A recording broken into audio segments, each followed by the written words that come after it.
I love you, Superman. I love you too, Wonder Woman. I'm Batman. Bruce, you are such a buzzkill. How did that camera come on? Hi, I'm Jason Inman, and I love to read comic books. That's why in the week of July 10th, I decided to review Justice League number 22 by Geoff Johns and Ivan Reis. But before I get into that review, don't forget to go to Majorspoilers.com, the comic book website where they know that you love comic books, and we do too. Now let's get into a synopsis. A crying woman is seeing visions of Superman, Wonder Woman, and Batman admiring the apocalypse, just enjoying the blaze, while Madame Xanadu breaks out her DC trading cards when a woman comes to see her just crying. Pandora wants Superman to take the box, but it makes him all ghosty and exorcist, and then it just stops for no reason. Shazam goes to Kandahar to give Black Adam a burial. Why? Who knows? Superman doesn't like burials for bad guys and just starts punching them when the Justice League of America shows up. Then Dr. Light goes all glowy, and Superman makes him extra crispy. The JLA and the Justice League start fighty. Madame Xanadu gets blown up by Plastique, and the Outsider laughs from the shadows.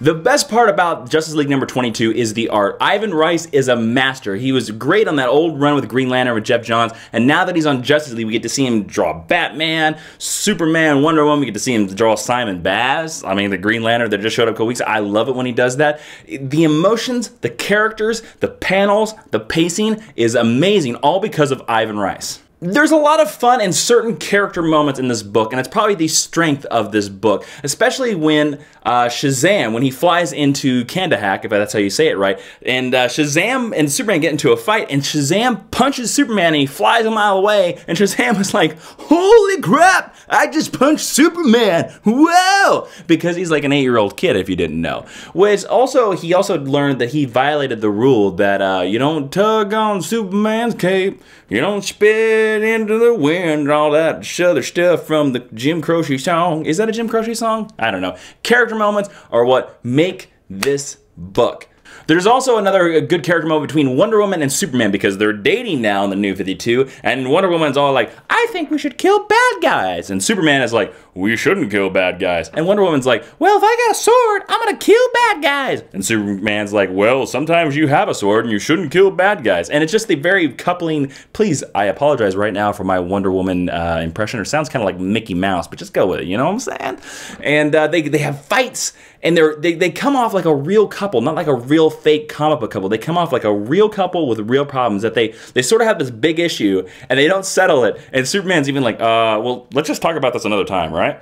The action and the fights in this book are spectacular, and they're a little bit epic. Oh, can we say like Man of Steel epic? Huh? Just like the movie. You see people being punched through nothing actually because it takes place in a desert. But you feel the impact. You feel the whooshes, you feel the punches, you feel the smackety-smacketies, you feel everything. Another good part about this book is this is the first time that I've been intrigued by a mystery for a comic book in a long time. There's this character called the Outsider. Now, there was a character named the Outsider in DC's storyline called Flashpoint, which set up the New 52, and it makes me wonder, is this the same character? Does he remember the old 52? Well, there wasn't the old 52, but the old DC universe. Does he remember that stuff? Who is this guy, and why is he manipulating stuff?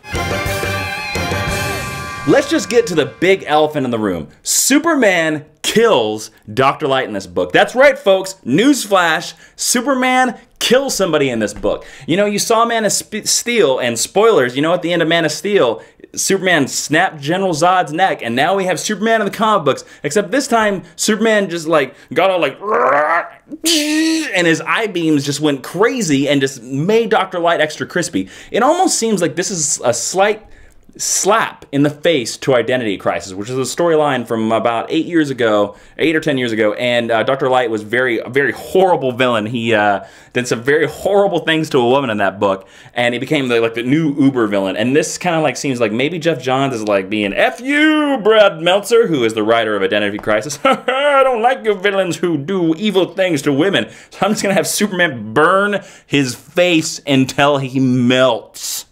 Literally, that's what happens. This could have worked really well. It could have been really good. I'm okay with a Superman that kills. I know that sounds crazy, but you know, there would be situations, and it makes very dramatic situations, if Superman is backed into a corner where he has to kill. The problem is that didn't happen in this book. What happened in this book is Dr. Light starts glowing big because Superman is essentially a solar battery, gets his powers from the sun, and out of nowhere, Superman's eye beams just go and just burns him, and that's it. If this was Superman having to stop, say, Martian Manhunter from killing a battalion of troops because they're in Kandahak, then that would make sense. It would make sense. It wouldn't. You would be like, oh man, Superman killed that guy, but it makes sense why he killed that guy, because that guy was going to kill like 1 billion more. Not just Superman being like, oh, it went off. Sorry, Bill. I just killed you. Whoops. That's kind of what this moment comes off across. It comes off as very Michael Bay, something you would see in a Transformers movie. What they should have done with this is the big part of Trinity War, is they should have made this a mystery, because when Superman burns off Dr. Light's face, it's immediately answered that he was possessed. He didn't do it. He's like, oh, what happened to me? Where am I? Like most people say after a long night at the bar. But he knows immediately that he didn't do it on purpose. Now, the Justice League of America doesn't see that way, and so that's why they start fighty-fighty up in his face, or facey-facey. But Superman knows immediately. And at the very end, the Outsider reveals that it was him, and the Outsider was like, ha ha ha ha, just stroke my cat for my secret James Bond lair, and I control Superman, blah, blah, blah. And he's not really talking to anybody. There's nobody else in the room, so he's just kind of talking to himself. So, of course, he's monologuing, and villains should never monologue. It's cheap, crassy writing. What they should have done is they should have had Superman kill somebody because he was forced to do it, and they should have left it a mystery. They should have had the Justice League for a couple of issues be like, hey, now, this Superman guy, hey, this guy, hey, imagine this conversation. Just throw this conversation out there. Batman's like, hey, Wonder Woman, this guy, the Superman guy, he just killed somebody. He literally just killed somebody. Like, for no reason, man. Should we even trust this guy? I mean, what if he just kills me? I mean, I got lots of people to live. I got things to live for. I have a butler. I have a really awesome car. I don't want to die. Giving it no context and just letting it happen kind of lessens the drama of the event. That could have been, the whole storyline, the whole Trinity War could have been about, did Superman, what happened to him? Is he crazy? Is he kooky? What happened? But of course they decided not to go that route. They decided to go the Michael Bay Transformers route. And the book suffered because of it.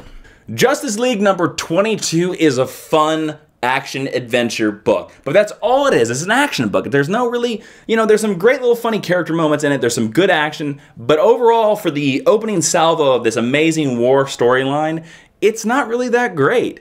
I would say just read it, borrow it from a friend. Just borrow it from a friend and read it, or wait for the trade. I would not buy this book. I could not give this book my recommendation. I'm intrigued to see what happens at Trinity War. Maybe if, as a whole, Trinity War has a good ending and the Outsider's revelation is very cool, then maybe it could redeem itself and we could see like, oh, we could view this first issue from a different light. But until then, I would say just borrow this from a friend. And that's it for my review of Justice League number 22. Don't forget to go to majorspoilers.com, the comic book website where basically you can find everything about comic books. You can find reviews, you can find toy reviews, you can find Dungeons & Dragons reviews, you can find reviews on comics about Dungeons & Dragons. It's amazing. Go to that site. I love it. They're also from my home state, Kansas. Peace and love to you, fellas. Peace and love. All right. Next week, I am going on vacation, so there will not be a review video for next week. But you can comment below and tell me the week after next, what you would like me to review. Do you like this single format issue book thing that I just did, like where I only reviewed one book and not 50,000 of them? Wait, there's never been 50,000 books all in one week, but there could be if I reviewed every single comic book company, and I'm just gonna stop that diatribe right there. Do you like this? Just tell me. Tell me in the comments. Say hi, say hello, say goodbye. If you don't want to watch me anymore, please don't. Come on, hey, watch me. Share me to your friends, share this video to your friends, share the love of comic books to your friends. I'd appreciate every single one of you that watches this video. And that's it. That's all I got to say. And say hi in the comments. I'll see you in 2 weeks. I'm Jason Inman. Be seeing you. So you were saying earlier that you actually had a Bigfoot encounter. Yeah, alleged Bigfoot encounter. Well, I have to, full disclosure, for years I told myself it was a bear. Now you look at that mark.